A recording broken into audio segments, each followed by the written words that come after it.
Over 10 years ago, a person infected with the HIV virus was likened to someone on death row. The situation was not only desperate but heartrending to the society and especially within the slums. Kware slum is situated within Ongata Rongai. 10 years ago, Jen Wathome and a handful of friends decided to help in a small way the individuals affected by HIV. In time, Beacon of Hope came into existence. Beacon of Hope began in 2002. And it began as a result of a vision and a burden that the Lord put upon my heart through one of my mentors at MAP International, a lady called Lucy Njoroge. She's the one who told me about Kware slums. And it's when I went there that I was confronted with real life challenges, the impact of HIV and AIDS, the issues of poverty, the issues of high levels of illiteracy, a different world than what I was used to. Initially, Beacon of Hope's activities were geared toward donations and giving of handouts. Over time, this program was not sustainable. It started as a social welfare where most of the people who are our beneficiaries used to come and be given food and be provided for any needs they had. But with the time, we've seen the Social Development Office moving from social welfare to an empowerment program, where now when they come here, they are encouraged to save their money, and at the end of the day, they get loans. And through this, we've seen some of them start businesses, and they are doing well. They have big businesses and be able to provide for their families. As a result, the center evolved so that it empowered individuals to become economically independent and in turn encouraged those who were successful to assist newcomers to the center. Well, I knew Beacon of Hope in the year 2004 through the VCT, where I was tested, turned HIV positive, and joined a support group, and was interested in a vocational training center. So I was enrolled in Tapestry for 1 year. I also did home-based care, after which I graduated and joined the production team. I stayed the production team for 8 months and I was promoted. I was given an opportunity to work at the Beacon of Hope Health Center as a peer counselor. I was very down. I was hopeless, and even my family was hopeless. So the Beacon of Hope just tried to at least enroll me and advise me on what to do. And then after adhering to their advice, I'm the way I am today. And from there, they took me to the training that I chose to be trained on dressmaking and tailoring. And I was perfect on that. I was the best student. And I continued on that. I still joined the home-based care.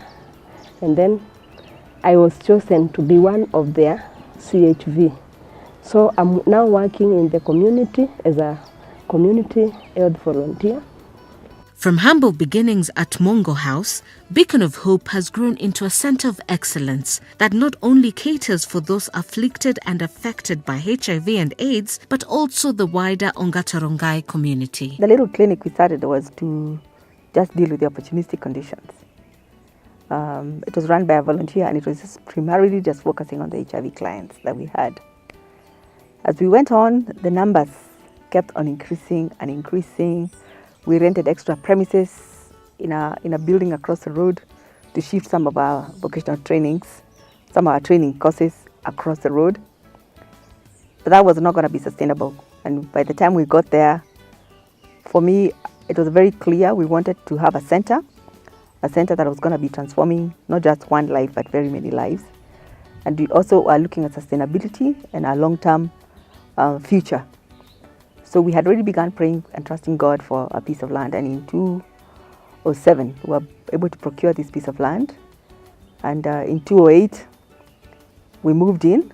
God just brought different people to walk alongside us and to work with us, and we were able to put up a proper clinic. I'd seen so much suffering in our public hospitals, and I'd seen so many people die. And for me, that was a driving force to having the clinic facility that we actually have today. The centre has a clinic, a school, a youth resource centre, a charity shop at the Prestige Mall, and a vocational training centre. These departments cater for mothers, grandmothers, and children who bear the brunt of the HIV menace. However, male counterparts have also joined in and are coping well. Sababu vile nilikuwa nafikiria life yangu itakuwa si hivyo ilivyo sasa. Sasa hivi nimeanza kuona maono. Nimekuwa mtu wa maono. Na naona I think nikikaa Beacon nitaendelea na nitakuwa far at the end of the time. The good work done at Beacon of Hope has not gone unnoticed. Several individuals and organizations have partnered with Beacon of Hope and continue to lend a helping hand in its programs and to cheer Beacon of Hope on. What impressed us most was how much they were doing within a very small space. They were very clear of where they were going. And the work they were doing was obviously sustainable. And there, as an organization, we saw an opportunity to come in and help them move forward. And one of the main things that we started off with was a dining hall, because there was a need for them to have a place where all the people who come to the place would assemble, and that hall would also be used for other activities. A number of other projects that Shell has supported within Beacon of Hope is installation of a gas tank within the premises, to help them address their cooking and requirements, power energy requirements within the place. What happened was one day, the founder, who happens to be my wife, tells me that she's found a group of women in Ongata-Rongai that she feels called to help. And that was a time when HIV and AIDS was very, very prevalent in this country. So the next thing Jane did, and this was moving quite fast, was that she went and secured a building, an old go-down, and decided this is where she was going to start training the women. It was a double-story old building. Construction was iffy. Steps were uneven. The roof looked like it could cave in any time. So I didn't give it a very high rating. And Jane was not amused, but she went ahead and started her project. It took me visiting the project after a few days after it started to actually own the vision, because I went in there and found women busy weaving carpets on the wall with many kids running around, some hanging on my trousers. And this, for me, was mind-boggling. I said, so this is what you have been doing. And at that point, I think something happened, and I caught the vision. As Beacon of Hope celebrates its 10 years of existence, many beneficiaries and the community at large find it hard to imagine life without Beacon of Hope. I was called to Alliance, and I did not have someone to support me. The fees was high, but my mom could not afford that. I got up from there because it was my dream school, and now I was able to go to that school because of Beacon of Hope. If Beacon of Hope was not there, I could have died, and my children could have been suffering a lot. I don't think I could be living by now, because through Beacon I've gained more knowledge on HIV and AIDS, and I know what is to be done, what is not to be done. So I think maybe I won't be surviving, I won't be existing, yeah.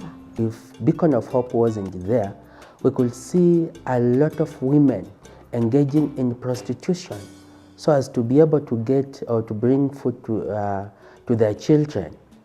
In addition to that, without Beacon of Hope, many people who are HIV positive today will have died and would have experienced a high level of orphans and vulnerable children. I think Beacon of Hope was there because of me. That is always what I think in my heart. If Beacon of Hope was not there, I could not be the way I am. I could have been died long ago. My children could have been starving somewhere. I don't know how I could be. But I'm very happy because Beacon of Hope have given me hope, in fact, for now and for my future. If, for instance, Beacon of Hope was not there, I hate to imagine how much suffering people would go through looking at the people who benefit from the services offered by the clinic, which is a very high standard clinic within that environment. In fact, I understand some of the people are referred from other bigger institutions to come. I know they have very unique machines on HIV and AIDS, and that's an area of interest for me. And without Beacon of Hope in that community, those services will not be available. For me, I thank God for really giving me an opportunity. Called, and I'm glad that when he called, I answered.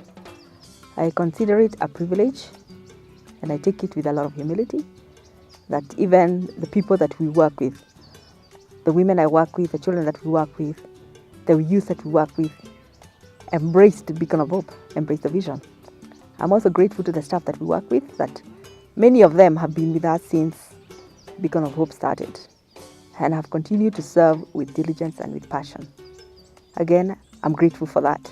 All I can say, there is a promise that God gave me that when I agree to this call, He's going to raise people to work with me.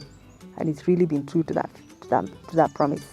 And my prayer and hope, I'm still strong and healthy. And because of the opportunity God has given me, I believe I have a long life. And I would really want to see what we do, replicated. It's not just something for Rongai, it's something that God gave us a vision, not just for Kenya, but also for Africa. So we would want what we do in every county, and would also want to see whatever we do replicated, scaled up in other parts of Kenya and Africa.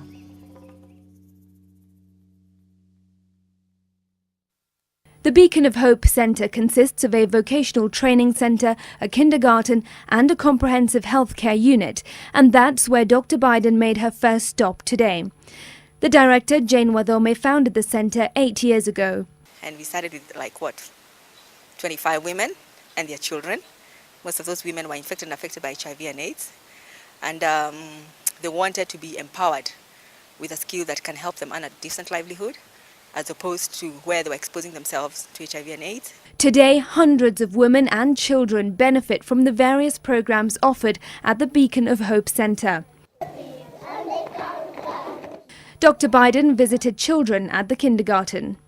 160 children from the slums are provided with basic necessities such as food, education and healthcare.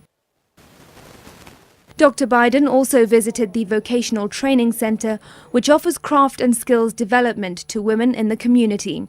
The training is geared towards enabling HIV-positive women and others who are vulnerable to start sustainable income-generating activities.